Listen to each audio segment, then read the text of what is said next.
أصبحنا وأصبح الملك لله، ولا حول ولا قوة إلا بالله، والصلاة والسلام على رسول الله. صباح جديد، بداية جديدة، بداية كلها أمل وتفاؤل. أسعد الله صباحكم بكل خير. صباح الخير لكل شخص يستمر بالكفاح مهما كسرت الأيام مجاديفه، لكل شخص إيجابي يقاوم لأجل مبتغاه. أسأل الله تعالى أن يرزقكم الصحة والخير والبركة. في البداية نحب نرحب بكل مشترك في القناة، ونشكر كل شخص تفاعل مع فيديوهاتي سواء باللايك أو بالتعليق الجميل. إن شاء الله يجعلها الله في ميزان حسناتكم ويجبر قلوبكم مثل ما تجبرون قلوب الناس. نزولا عند طلب أحد الأخوات، سنواصل الحديث عن تربية الأبناء، لكن هذه المرة مع المرأة الأرملة. المرأة الأرملة قد تتحامل على نفسها وتقف وتثبت أمام المسؤوليات، وقد تترنح وتسقط وتقف مكبلة الأيدي حينما تعجز عن الوصول لمصاحبة أبنائها وتوجيههم التوجيه الصحيح. وأنا أقول لكل امرأة حملت هم تربية أبنائها، لكل امرأة جلست على أبنائها وصبرت على تربيتهم وجاهدت، نعم جاهدت، لأن تربية الأبناء نوع من أنواع الجهاد. لكل امرأة قامت بدور الأم والأب في نفس الوقت. اصبري وصابري وتحملي، ولك الأجر العظيم عند الله. اعلمي أنه كلما زادت المسؤولية زاد الأجر، فكوني قوية لأن الله معك، ومنشرحة الصدر لأن الله وليك. فلا تهتم ولا تغتم ولا تحزن، وثق بالله دائما وأبدا، وأعيدي ترتيب أوراقك وابدأي حياتك من جديد. لابد أن تتحدي المجتمع وتجتازي الاختبار بنجاح، وتثبتي أن أبنائك يمكن أن ينشأوا كما لو أن والدهم موجود. لابد أن يكون المجهود مضاعفا حتى يصبح الولد رجلا والبنت امرأة. لابد أن تصبح الأم قدوة أساسية بأفعالها وسلوكها. لابد أن تتغلب على حزنها وتدعم أبنائها. قد يكون الأمر صعبا عليك، لكن عندما تعود إلى خالقك وتعلم أن الله سبحانه وتعالى مدبر رزق النملة في جحورها، فعليك أن لا تيأسي، بل تحسنين الظن بالله، فإنه يعلم مقدار احتياجك. فله اللجوء سبحانه، وله تفويض أمرنا، وله الدعاء، وله الرجاء، فإن الله لا يرد من يسأله ولا يخيب من اتقاه.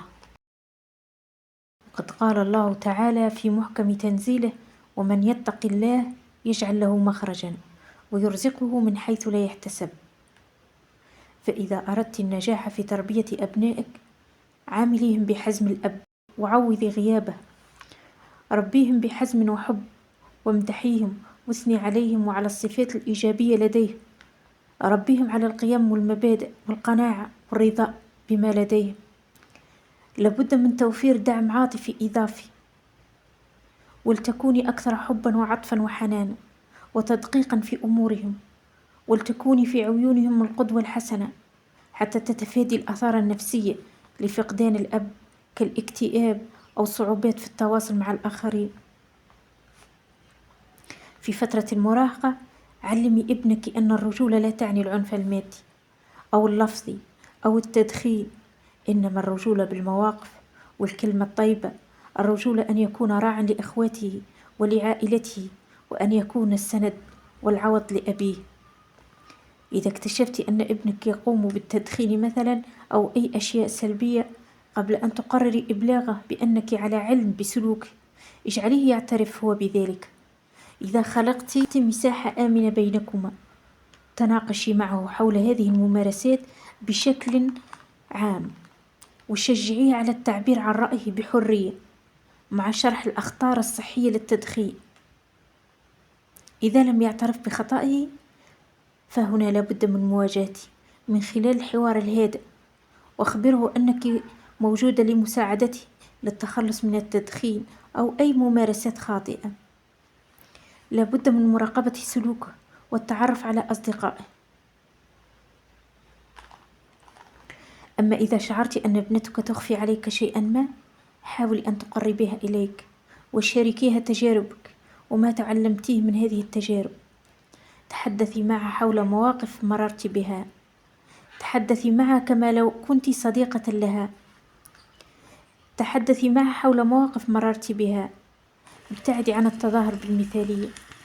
اعترفي لها بأننا جميعا نرتكب الأخطاء، المهم هو التعلم من تلك الأخطاء. اسألي ابنتك عما كانت ستفعله لو كانت مكانك. ناقشيها دون إصدار أحكام. قربيها منك واستمعي إليها واشعريها بالأمان والحفاظ على أسرارها، وستعترف لك عما تخفيه عنك. خلاصة القول، لابد أن تحسن التواصل مع أبنائك وتشعريهم بالأمن والأمان والحب والحنان حتى يحسون أنك موجودة لدعمهم ويخبروك بالصغيرة قبل الكبيرة. اللي مازال يتفرج في الفيديو يشترك بالقناة ويعمل لايك للفيديو فضلا وليس أمرا. ولهنا حبيت نشارك معكم عشاء بسيط بمكونات بسيطة. الوصفة هذه تنفع لمجة للصغار زادة، حاجة نظيفة ومصنوعة في الدار خير من انه نشروها من الشارع بسوم مكلف. تفرجوا في الفيديو للآخر وشوفوا طريقة التحضير. وفي الأخير استودعكم الله الذي لا تضيع ودائعه ودمتم بخير.